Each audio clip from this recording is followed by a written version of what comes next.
اسرائیل جس کو اللہ نے کہا ہے مغضوب علیہم الضالین، آج اس کا ساتھ امریکہ ہے، یورپ ہے، برطانیہ ہے، ہر اس ظالم ساتھ کھل کر ساتھ دے رہا ہے، اور ظلم کی انتہا ہے جو آدمی سوچ نہیں سکتا۔ بچوں کو مارا جا رہا ہے، عورتوں کو مارا جا رہا ہے، اسپتالوں پر رکھ کے اسکولوں پر ہم تماشا دیکھ رہے ہیں، کچھ سوچ ہی نہیں رہے ہیں۔ اتنے اسلامی ممالک 57 کوئی ساتھ نہیں دے رہا ہے حق والوں کا، دین والوں کا، سب اپنے مفادات میں لگے۔ کتنے دن کے مفادات میں؟ اگر ہم قرآن پڑھ رہے ہوتے تو چین نہیں آتا۔ یہ ہماری کمی ہے، ہم نے جب قرآن کا حکم نہیں مانا اللہ نے ذلیل کر دیا۔ اللہ نے حکم دیا تھا باطل ٹکرائے گا، باطل ہمیشہ رہے گا، ایمان اور باطل کی لڑائی ہمیشہ رہے گی۔ جب لڑائی ہمیشہ رہے گی تو تیاری کرتے رہنا، تیاری۔ وَأَعِدُّوا لَهُم مَّا اسْتَطَعْتُم مِّن قُوَّةٍ، زمانے کی طاقت تم بھی پیدا کرنا۔ اللہ کے رسول صلی اللہ علیہ وسلم مکے میں برداشت کرتے رہے، لیکن مدینے جب آئے آپ نے بھی طاقت حاصل کر لی۔ طاقت 10 سال باطل سے ٹکراتے ٹکراتے باطل کو پاش کر دیا اور پورا مکہ فتح ہو گیا، شام فتح ہو گیا۔ آج ہم نے ان باتوں کو بھی دین کے خلاف سمجھ لیا ہے، یہ غلط ہے۔ جس طرح نماز پڑھنا سنت ہے،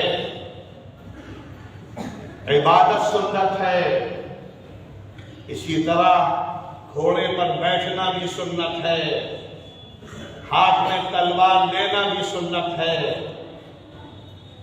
اللہ کے رسول نے کیا تو نہیں کیا، اور اسی لیے قرآن نے کہا تھا ہر زمانے کی طاقت اختیار کرنا۔ کیوں؟ لِتُرْهِبُونَ بِهِ عَدُوَّ اللَّهِ، باطل تم سے ڈرتا رہے، لرزتا رہے کہ اگر تم اٹیک کرو گے تو تم سے بڑا اٹیک تم پر ہوگا۔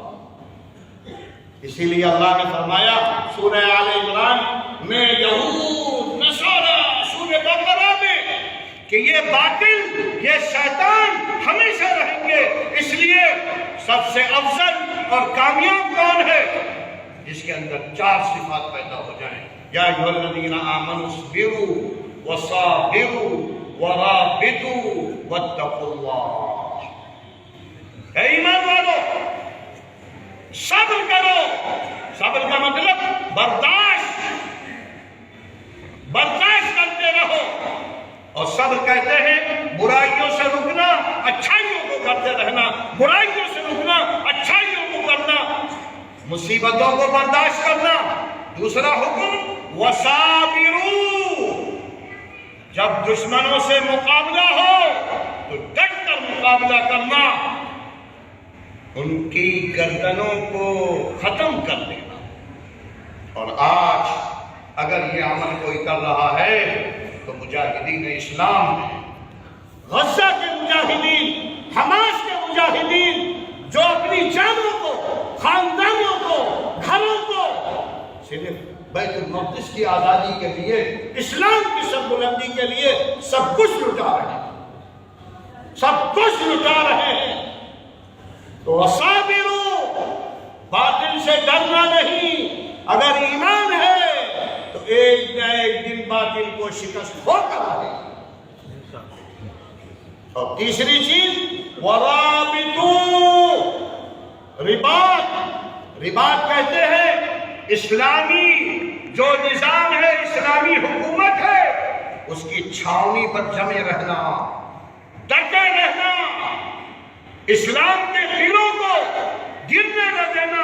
اسی لیے اللہ کے رسول نے فرمایا رباط یوم خیر من الدنیا وما فیہا، ایک دن کی اگر تم نے اسلامی سرحد اسلامی نظام کے لیے رات گزار دی چوکیداری کرتے ہوئے تو دنیا و مافیہ سے افضل عمل.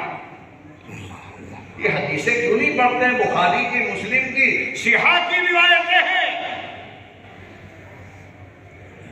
اگر آج ہم ہر اعتبار سے مضبوط ہوتے، ایمان بھی مضبوط ہوتا، ہاتھ میں بھی طاقت ہوتی، اسلحہ بھی ہوتا، تو باطل کبھی قریب نہ آتا، اور اگر آتا تو ہم بھی اٹیک اس سے ڈبل کرتے.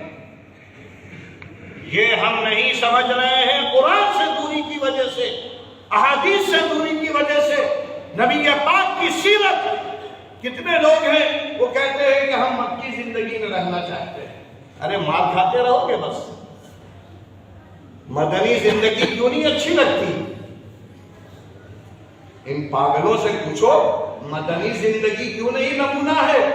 کہاں قرآن و حدیث میں ہے کہ مکی زندگی کو اختیار کرو، مدنی کو چھوڑ دو؟ اگر ہم یہ کریں گے تو ہم کافر ہوتے ہیں.